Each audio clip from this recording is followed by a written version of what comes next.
Apa kabar mitra kreatif? Senang sekali saya Septando Hisyaf hadir kembali dalam Newspedia. Apa kabar Anda hari ini? Semoga Anda tetap sehat dengan tetap menjaga protokol kesehatan, jaga jarak, social dan physical distancing. Jangan lupa cuci tangan dengan sabun, gunakan hand sanitizer, dan gunakan masker saat bepergian. Kita putus penularan COVID-19. Newspedia kembali hadir membahas tentang bagaimana dinamika di kota Surakarta dan Jawa Tengah pada umumnya. Melihat perjalanan di 2020 sangat dinamis sekali. Salah satunya dengan adanya pilkada serentak. Kota Surakarta menjadi bagian dari jalannya pilkada serentak di seluruh Indonesia tentu saja. Peran TNI yang menjadi ujung tombak untuk pengamanan ketahanan nasional nampaknya pun harus betul-betul menjaga netralitas. Kita akan membahas bagaimana upaya keras untuk menjaga netralitas TNI, tentu saja dalam konteks politik praktis di tengah pilkada serentak. Sudah bersama saya, Komandan Resort Militer 074 Waras Pratama, Kolonel Infanteri Rano Tilaar. Komandan, kabar baik, sehat Pak Rano? Salam tangguh, salam sehat. Terima kasih Mas Ando. Ya. Selamat siang para pemirsa TA TV dimanapun Anda berada dan sedang beraktivitas pada siang hari ini. Ya, dan saja tetap selamat dirgahayu untuk Indonesia yang ke-75 tahun. Proklamasi kemerdekaan Republik Indonesia. Dan saja ini menjadi momen juga di 75 tahun proklamasi Indonesia Merdeka ini ujian luar biasa. Meskipun demikian juga aktivitas harus tetap berjalan, Pak Rano. Melihat dari konteks perjalanan ini sendiri, apabila melihat dari Solo Raya, di mana perpindahan jabatan tanggung jawab itu hal yang biasa, sebuah rutinitas yang memang dilakukan oleh TNI. Melihat secara umum Solo Raya sendiri, Pak Rano menilainya. Terima kasih. Penugasan saya di wilayah Solo Raya ini bukanlah penugasan pertama kali. Namun pada periode 1995 sampai dengan tahun 2000, ketika itu saya masih berpangkat Letnan 1 sampai dengan Kapten, saya juga pernah bertugas di wilayah kota Surakarta. Tepatnya ketika saya bertugas di grup 2 Kopassus di Kartosuro atau di Kandang Menjangan. Jadi ini sudah periode yang kedua bagi saya. Dan kesan saya terhadap kota Solo yang dulu di mana saya pernah bertugas juga di wilayah ini dengan saat ini, Kota Solo ini karakteristik masyarakatnya ini menerima perubahan, menerima modernisasi. Namun spesifikasinya adalah di tengah masyarakat yang sudah menerima perubahan itu,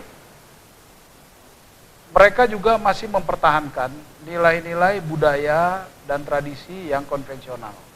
Itu yang menurut saya yang spesifik. Artinya benang merah tentang itu masih ada dari periode pertama 95 sampai 2000 sampai sekarang, merasakan itu masih tetap ada? Ya, korelasinya masih tetap ada. Artinya kotanya berubah tampilannya, tapi masyarakatnya tetap menjunjung nilai-nilai yang tradisional tadi. Nah, Pak Rano, jelas di Undang-Undang 34 2004 tentang bagaimana netralitas TNI ini. Kemudian saya masuk ke topik kita sekarang. 2020 pilkada serentak salah satunya di kota Surakarta. Bagaimana pengamalan dari undang-undang tersebut sehingga memang TNI pun bisa tetap menjaga komitmennya untuk netral?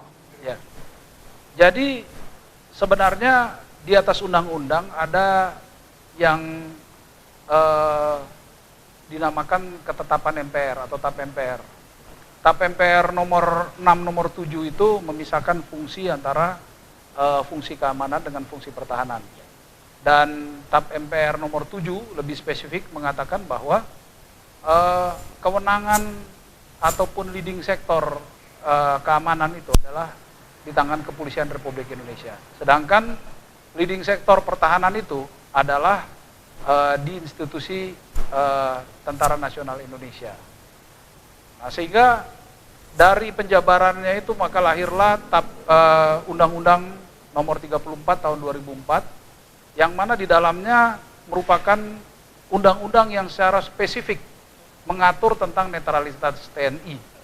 Dan di dalamnya juga jelas ada klausul yang mengatakan bahwa prajurit TNI yang ingin mengikuti kontestasi politik sebagai salah satu kontestan, ini harus terlebih dahulu melaksanakan pengunduran diri dari dinas aktifnya sebagai anggota militer. Baik, artinya itu secara kontestan apabila terlibat. Tapi netralitas dalam hal barangkali apakah ada layer-layering, misalkan keluarga sampai ke tingkatan bahwa istri atau putra atau anak dari TNI ini apakah memang boleh terlibat juga, Pak Rano? Kita ketahui bahwa hak berpolitik adalah bagian daripada hak asasi. Memang prajurit TNI dan Polri ini kehilangan hak politiknya, artinya tidak bisa memilih dan dipilih. Namun tidak demikian dengan kalau kami menyebutnya KBT, keluarga besar TNI. Keluarga besar TNI dalam hal ini istri dan anak ini tidak kehilangan hak politiknya, sehingga mereka boleh menggunakan hak politiknya dalam menyuarakan aspirasi mereka pada saat pemilu, pileg maupun pilpres ataupun pilkada. Demikian. Saya tertarik dengan statement Pak Rano ketika melantik 11 pejabat kemarin 4 Agustus bahwa politik TNI adalah politik negara dan pilkada adalah politik demokrasi. Boleh disampaikan, dijabarkan apa maksudnya? Jadi seperti figur yang selalu diidolakan atau menjadi ikon daripada TNI, terutama TNI Angkatan Darat, yaitu Jenderal Sudirman. Di mana pada saat agresi militer Belanda kedua di kota Yogyakarta tahun 1948, itu Jenderal Sudirman secara jelas menyatakan sikapnya, melihat bahwa ternyata pemerintah Belanda tidak beritikat baik dengan menghormati proklamasi kemerdekaan kita. Dan ketika Belanda pada saat itu menangkapi para pemimpin bangsa kita, yaitu Presiden Soekarno dan Wakil Presiden Muhammad Hatta, Jenderal Sudirman mengambil sikap bahwa dia tidak akan menyerah. Dia tidak akan menyerah walaupun Presiden dan Wakil Presidennya sudah menyerah. Dan dia lebih memilih untuk berjuang bersama-sama dengan anggotanya di medan gerilya. Nah, itu merupakan suatu sikap bahwa secara politis beliau mengambil sikap bahwa itulah politik negara, di mana kita harus mungkin berseberangan dengan para petinggi-petinggi politik kita, dikala memang negara membutuhkan sikap tersebut. Itu yang kami maksud bahwa politik TNI ini adalah politik negara, bukan politik praktis. Demikian. Oke. Dan saja ini menarik Mitra TV, apabila kita menyaksikan peran dari TNI sendiri, tentu menjadi hal yang penting adalah menjaga ketahanan negara ini, termasuk dalam melindungi apa yang ada di wilayah, khususnya di kota Surakarta sendiri.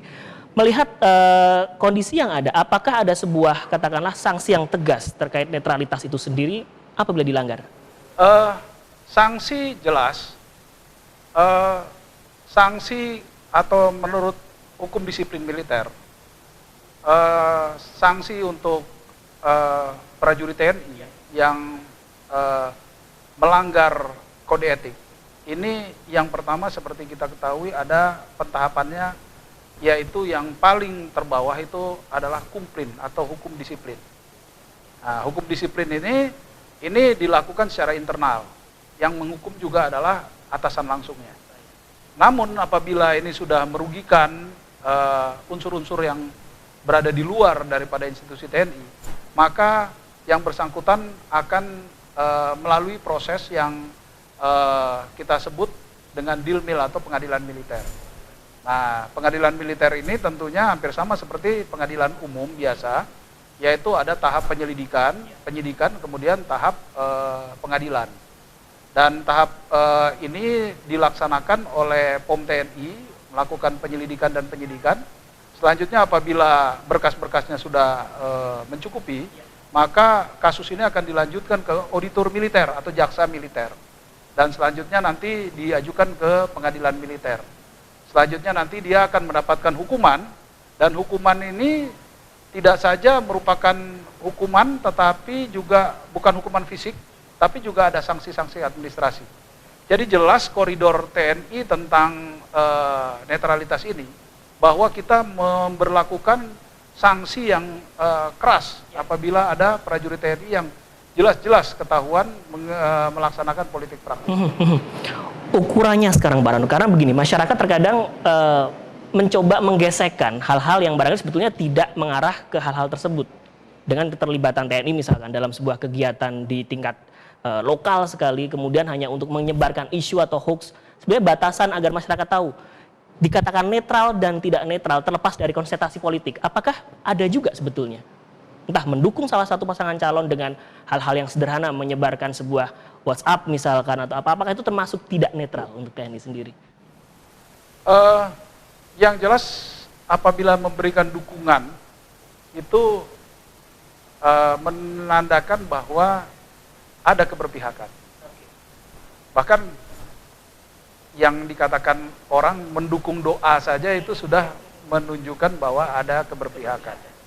Nah, untuk itu maka kami sebagai komandan satuan senantiasa menyampaikan kepada jajaran kami agar berhati-hati menggunakan media sosial. Mengingat apa yang dikeluarkan atau yang dituliskan melalui media sosial, maka itu akan menjadi yang namanya bukti elektronik. Dan ini akan dijadikan permasalahan dan dijadikan bahan-bahan untuk memulai suatu pengusutan. Dan untuk itu dikarenakan Solo Raya ini dari 7 kabupaten kota, ini hanya Kabupaten Karanganyar yang tidak melaksanakan pilkada, maka saya tekankan kepada anggota melalui Santiaji dan juga pemberian wejangan-wejangan kepada jajaran kami bahwa hati-hati dalam berkomunikasi dengan menggunakan sosial media, apalagi membahas tentang perkembangan kegiatan pilkada ini yang berlangsung hampir di setiap kabupaten kota di Solo Raya ini. Karena apa yang mereka sampaikan melalui media sosial ini akan menjadi bukti elektronik. Oke, kita masih ada satu segmen kembali, Pak Rano. Kita akan membahas tentang bagaimana hal yang harus dipahami masyarakat agar tetap yakin bahwa TNI tetap netral dalam menjalankan khususnya di wilayah Kota Surakarta dan pada umumnya di Karisida dan Surakarta. Kami akan segera kembali.